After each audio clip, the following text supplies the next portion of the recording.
Alec, welcome to the Awesome Dad Show. How are you? What's doing, Mark? Nice to finally meet you in person. Yeah, you as well. If you don't or haven't listened, I have interviewed Alec in length. There will be a link up here somewhere above.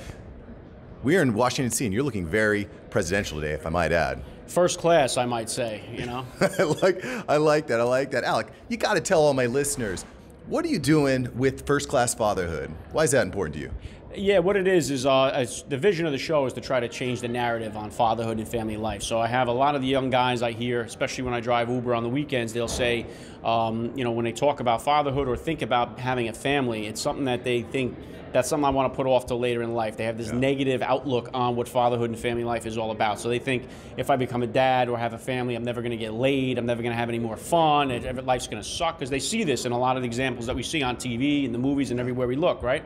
Usually we see the single guy celebrated. He's sleeping with multiple women, he's got no responsibilities, so that looks like a life they'd rather have.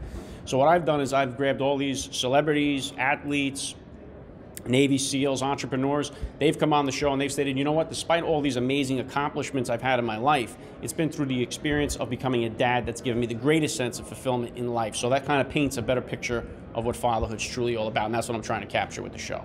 Yeah, I really like that a lot because, most dads, and this is kind of what I do with the Awesome Dad shows, most dads aren't going to read a book.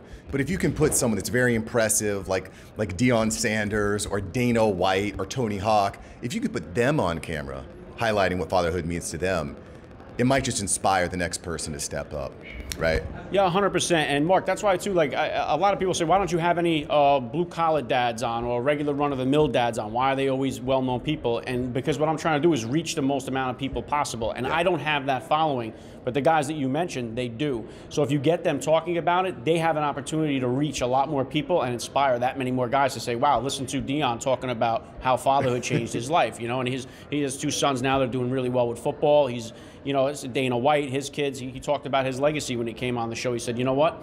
At the end of the day, the only true legacy I'm ever going to have is when I'm laying there in that box. The only legacy that matters is what my kids are going to get up there and say about me as a dad. And that's what my legacy really is. So those are the kind of moments I'm trying to capture on the show. I'm curious, was there ever a statement or a story from someone that really surprised you? Or like, wow, I can't believe how open this individual was with sharing this private part of his personal life? Was there anything that jumped out at you?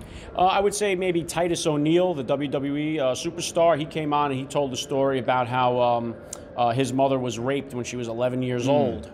So she was only 11 when she was raped, and she had him at the age of 12. So he told that story, and it was one of those ones where you just kind of were like, wow, I'm listening to this guy tell this story. It was pretty incredible. But people do, they share, they get in. Once they get into the conversation, they'll talk about it, and it's cool to hear a Navy SEAL, Jason Gardner. He came on and he read an open letter that he wrote to his daughter. And it's moments like that where you have this guy that you picture about being a real badass. He's reading this letter that he wrote to his daughter. So it's moments like that are pretty cool.